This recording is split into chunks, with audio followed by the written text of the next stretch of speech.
Movie की starting होती है अफगानिस्तान के बॉर्डर को दिखाते हुए। वहाँ पर यूएस आर्मी भी होती है जो कि किसी ऐसे आदमी का इंतजार कर रही होती है जो कि वेपन्स को डील करता था और उसका नाम था टोनी। फिर कुछ ही टाइम में हम देखते हैं कि टोनी वहाँ पर पहुँच जाता है। वहाँ पर टोनी उस आर्मी को एक मिसाइल दिखाता है और कहता है कि ये हम लोगों ने बनाया है, ये इतना ज्यादा खतरनाक है कि ये एक मिसाइल ही पूरी कंट्री को तबाह करने के लिए काफी है। और फिर वहाँ पर उसका एक्सपेरिमेंट किया जाता है। दरअसल टोनी यहाँ पर आर्मी से कोई डील करने आया था और इस डील से वो बहुत अमीर हो सकता था। उसके बाद वो यहाँ से चला जाता है, लेकिन तभी टोनी की कार पर कोई फायरिंग करने लगता है। वहाँ पर मौजूद सारी की सारी आर्मी टोनी को बचाने की कोशिश करती है, लेकिन वो लोग उन आर्मी को फायर करके मार देते हैं। टोनी अपनी जान बचाकर गाड़ी से बाहर तो आ जाता है, लेकिन उसके पास उसी की कंपनी का बॉम्ब पड़ा होता है जिसके फट जाने से वो काफी जख्मी हो जाता है। अब हमें एक दिन पहले का टाइम दिखाया जाता है जब टोनी को बेस्ट वेपन मेकर का अवार्ड मिला था। दरअसल जो कंपनी ये चला रहा था ये इसके फादर ने अपने दोस्त के साथ मिलकर बनाई थी, लेकिन जिस जगह अवार्ड दिया जा रहा था टोनी वहाँ पर मौजूद नहीं था,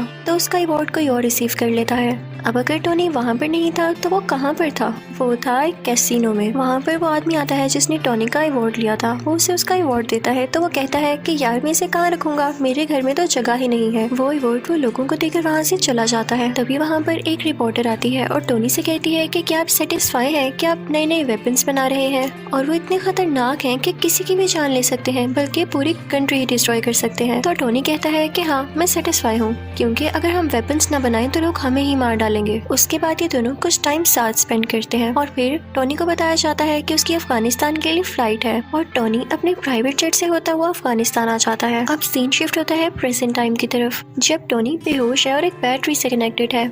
जब उसे होश आता है तो वह देख के काफी हैरान होता है कि मेरे साथ बैटरीज क्यों लगी हुई हैं। वो होश में आकर अपने साथ खड़े आदमी से पूछता है कि मेरे साथ ये क्या हो रहा है। तो वो आदमी उसे बताता है कि जब तुम्हारे साथ वो बॉम्ब एक्सप्लोड हुआ तो उसके कई पीसेस तुम्हारी बॉडी के अंदर चले गए। वो इतने छोटे पीसेस थे कि हम उनको बाहर नहीं निकाल सकते थे।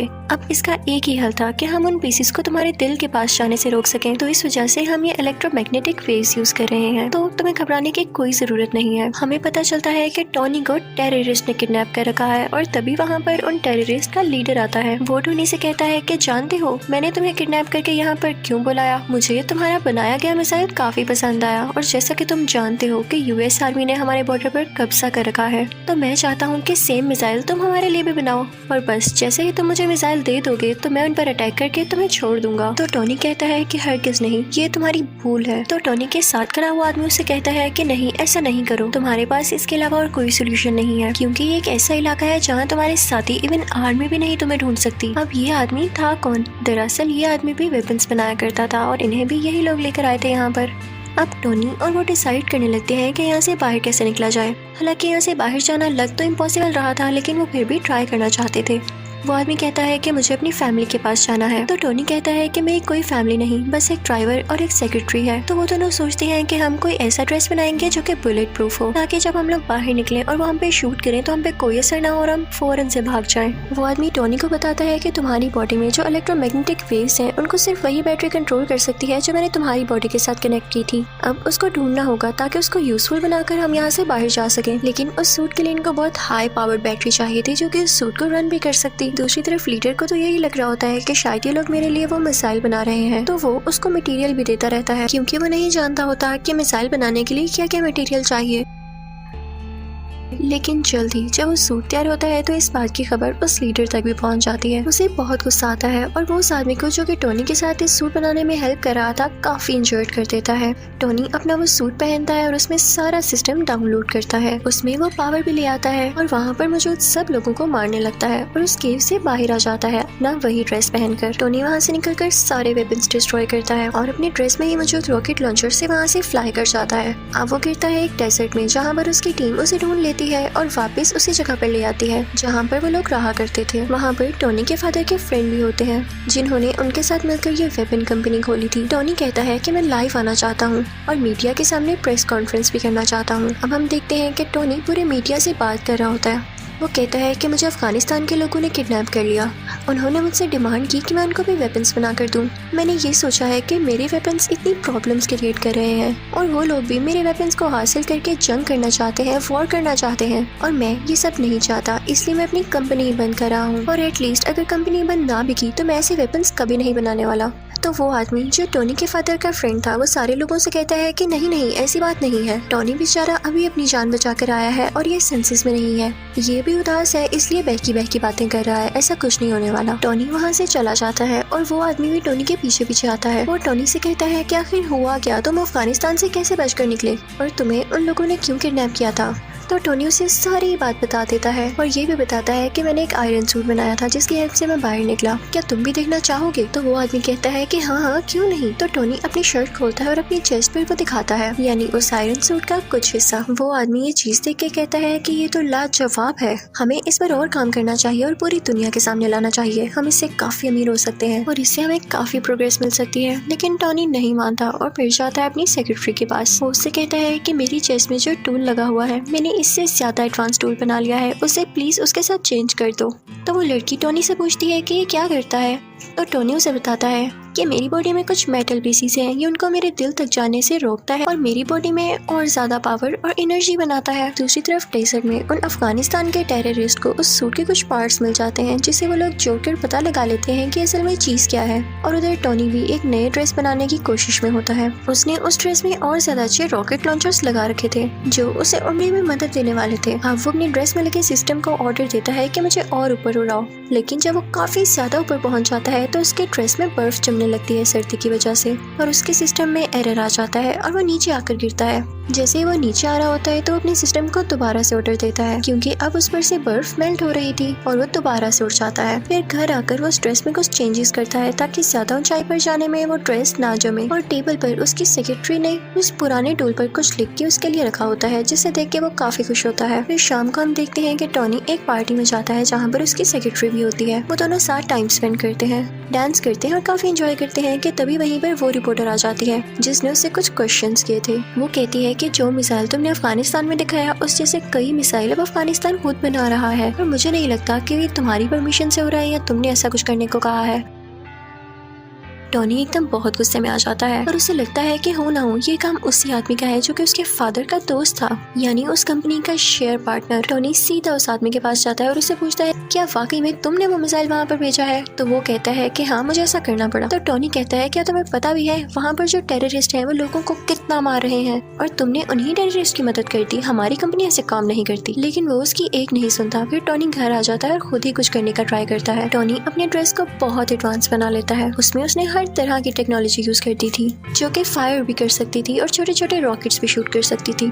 टोनी फौरन से वो ड्रेस पहनकर अफगानिस्तान जाता है। वहाँ पर जाकर वह सब आदमियों से लड़ता है, इवन उन टेररिस्ट के लीडर से भी, और फिर अपनी ड्रेस से एक छोटा सा रॉकेट वहाँ पर छोड़ता है जिससे वो जगह डिस्ट्रॉय हो जाती है। वहाँ की एयर फोर्स को भी पता चल जाता है कि यहाँ पर कोई एक्सप्लोजन हुआ है, लेकिन वो आयरन मैन को ढूंढ ही नहीं पाते। फिर टोनी अपने उस दोस्त को कॉल करता है जो कि इसे अवार्ड देने कैसीनो आया था। वो अपने दोस्त से कहता है कि मैं ही हूँ जिसने सारा ब्लास्ट किया है, तो प्लीज तुम इस मैटर का ख्याल रख लेना। फिर जब उससे पूछा जाता है कि ये अटैक्स किसने किए तो वो कहता है कि हो सकता है कई दुश्मनों ने मिलकर ये अटैक किया हो, यानी वो ये बात टोनी पर नहीं आने देता। अब जब टोनी के फादर का दोस्त ये बात सुनता है तो उसे बड़ी हैरानी होती है कि ऐसे कोई अटैक करके गायब हो सकता है। वो फौरन से अफगानिस्तान जाता है और वहाँ के टेररिस्ट से बात करता है। तो वो टेररिस्ट कहते हैं कि हम जान चुके हैं कि ये काम किसका है, लेकिन हम तब तक खामोश हैं जब तक हम पूरी बात का न पता लगा लें। ये आयरन मैन ही है क्योंकि हमें डेजर्ट से उसके ड्रेस के कुछ पार्ट्स मिले हैं। वो टेररिस्ट उस आदमी से कहते हैं कि अगर तुम हम लोगों को पैसे दे दो तो मैं सूट का डिजाइन तुम्हें बता सकता हूँ।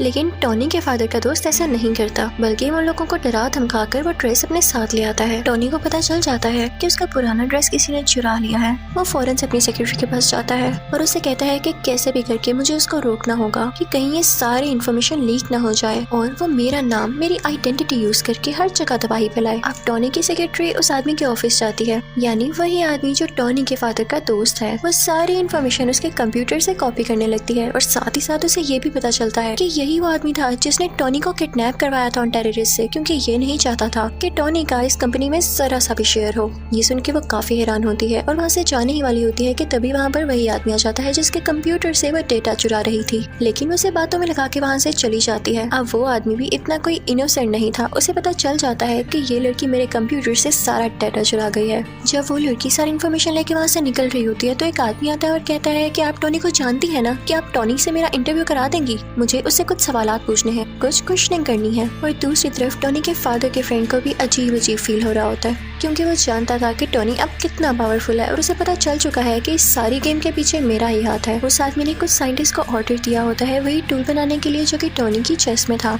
लेकिन हैरानी वाली बात यह है कि जो टूल ये बनवा रहा था उसका साइज काफी बड़ा था, लेकिन उसको कंप्लीट होने में भी टाइम था। तो ये जाता है टोनी के घर काफी गुस्से में।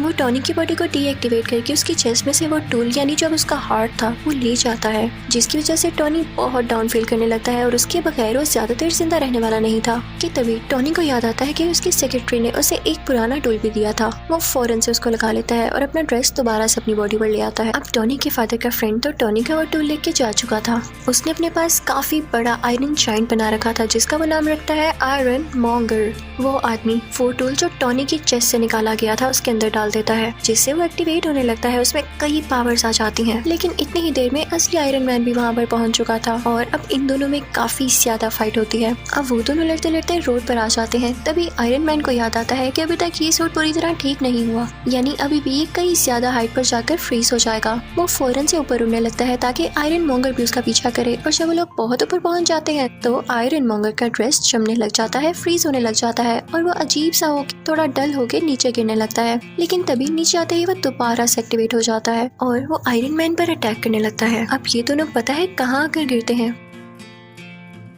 उसी लैब पर जहाँ पर ये बहुत बड़ा टूल बनाया जा रहा था। इस टूल को उसी आदमी के साइंटिस्ट बना रहे थे जो टोनी के फादर का फ्रेंड था। अब आयरन मैन अपनी सेक्रेटरी को फौरन से कहता है कि तुम ये टूल एक्टिवेट कर दो, मैं यहाँ से फौरन से भाग जाऊंगा और इसका सारा का सारा इफेक्ट इस आयरन मॉन्गर पर हो जाएगा, क्योंकि ये नहीं जानता होगा कि टूल स्टार्ट होने वाला है। वो लड़की ऐसा ही करती है। उसमें काफी ज्यादा रेज निकलती है जो कि आयरन मॉन्गर के गिर्द आ जाती है और इन रेज की वजह से आयरन मॉन्गर मारा जाता है। अब अगले दिन हम देखते हैं कि टोनी की प्रेस कॉन्फ्रेंस होती है और सारे उससे क्वेश्चन कर रही होती हैं कि क्या आप ही हो आयरन मैन। तो उसके पास एक आदमी आता है और कहता है कि नहीं, आपने ये नहीं कहना, आपने ये कहना है कि उसमें आपका बॉडीगार्ड था और उन दोनों में आपस में कोई पर्सनल इश्यूज की वजह से लड़ाई हो रही थी और आपके फादर के फ्रेंड भी नेचुरल डेथ मरे। लेकिन टोनी वो स्क्रिप्ट उठा के सब लोगों के सामने चला जाता है। तभी उसका दोस्त उसके कान में कहता है कि जो भी बात सच है वही बोलिएगा। आयरन मैन सबके सामने बोल देता है आई एम आयरन मैन, यानी अब सबको पता चल चुका था कि असली आयरन मैन टोनी ही है। और इसी के साथ आयरन मैन पार्ट 1 यही खत्म हो जाता है।